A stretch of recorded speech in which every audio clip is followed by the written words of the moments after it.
Zulfikar Mustafa. Thank you very much. Residents, good morning.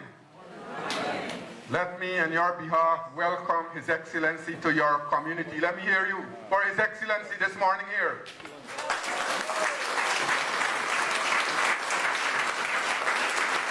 And you know why I asked you, let us welcome His Excellency, because just before the 2020 elections, His Excellency at that time was a presidential candidate of the People's Progressive Party Civic.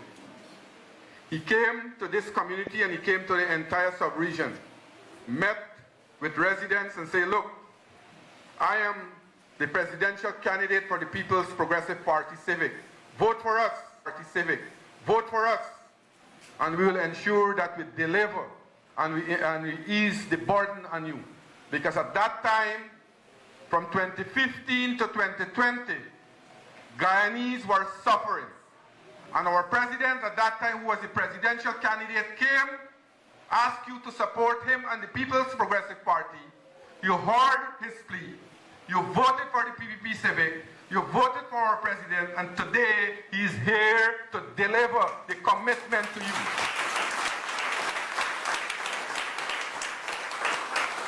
And you know why I am saying this? Colin, my colleague, just spoke.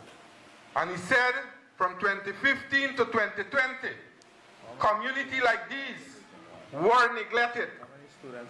Many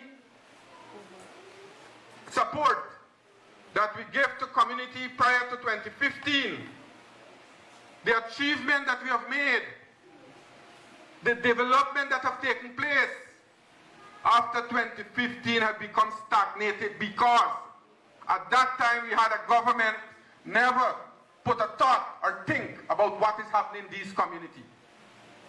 We remember the first thing they did when they went into government was to terminate almost over 1,600 CSOs from these communities. We must never forget those times and those things. We must always remember what has happened during that period. And today, you have right in front of you, not by proxy, not by a message, or not only ministers coming, but you have your leader, you have your president who will listen to you and your concerns.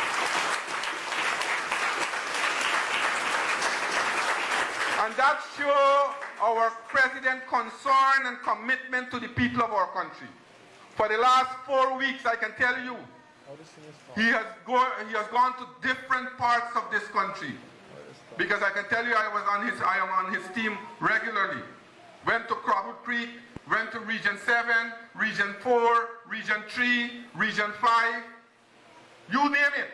Every single corner in this country, every single community in this country, our president is going firsthand to listen to your concerns. He would have ordered us called Colin and myself and said, look, y'all come to Warramuri and listen to the people concerned. But he wants to listen himself. He wants to hear from you. And this morning, as I said, we will listen to you after the president would speak here with you. But I want to tell you, and Colin referred to it, in every sector in our country, in every facet of life, we have seen tremendous development. Our country is moving rapidly and moving up the ladder rapidly. We have seen right here in community like these, hinterland communities are being transformed on a daily basis. All the services that are being offered in these communities are either upgraded or we are having new services. We heard a number of commitments, promises that we have made were delivered to the people in this community. And in agriculture, you know for a fact, your livelihood, you depend on it. And we have a plan, a massive plan for agriculture across this country, especially Region 1. And I know for a fact the president will talk more about it. But I want to tell you that although we are seeing Guyana as an oil-producing country, That doesn't mean we are neglecting any sector. We are seeing now more development in the various sectors. Because as Colin rightly alluded to, we are using the revenue prudently, and we are using the revenue, prudently, and we're using it to the benefit of the people of our country.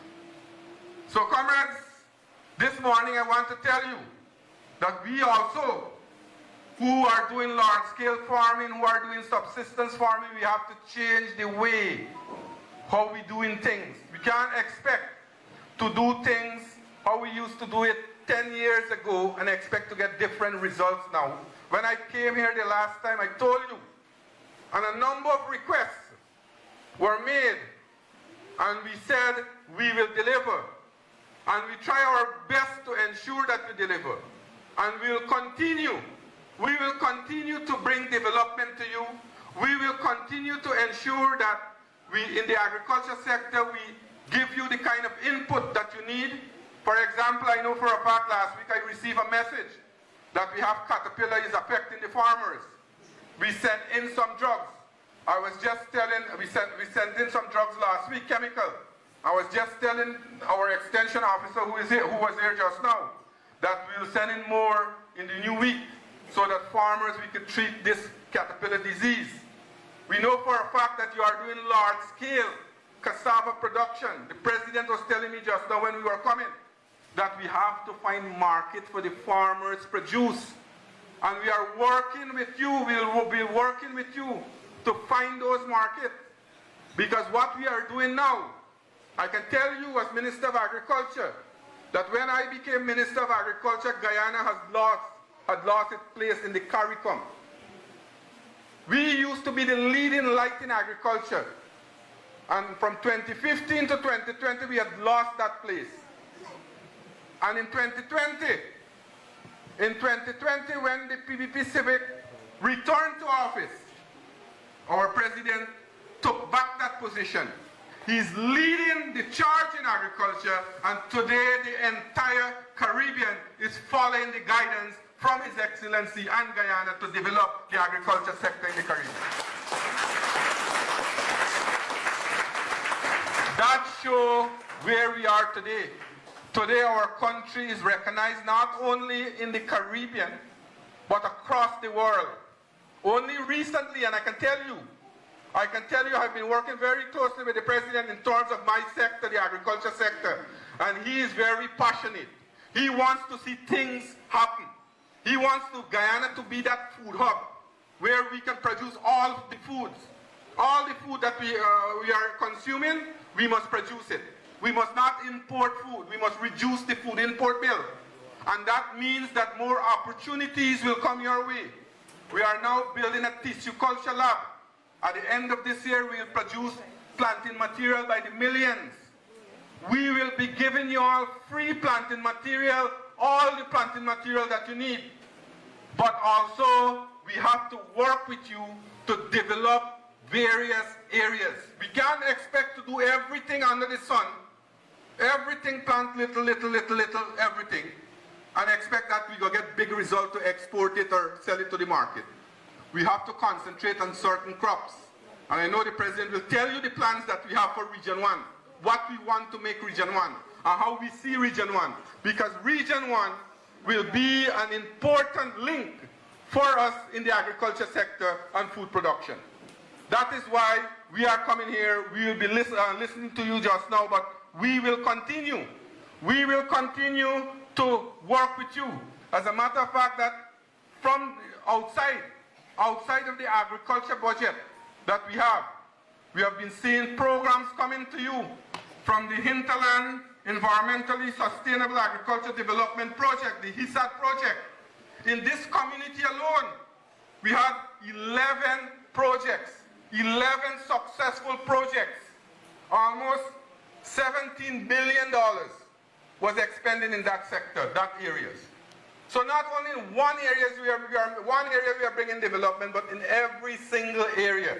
And we are looking every single day to ensure, to see how we can ease the burden on Guyanese. You all can remember, when we got into government in 2020, we had to abolish over 200 taxes that was implemented by the last government. We reinstate a number of benefits for the Guyanese people that we had prior to 2015. So you could see this, your government, we are interested in the development of the people of our country. We want you to be the beneficiary of the wealth that the country is garnering. So this morning here, I don't want to go too more long. I know you are waiting patiently to listen to our president, but I want to tell you, ladies and gentlemen, residents of Armory, we have a leader who is interested in your welfare. And we are very fortunate to have a president who is committed, who wants to see development, and who have our welfare at heart. So this morning, I am very happy to be in the company of the president, to listen to you, and rest assured, your government, the PPP civic government, will continue to bring development to your community and across our country. Thank you very much.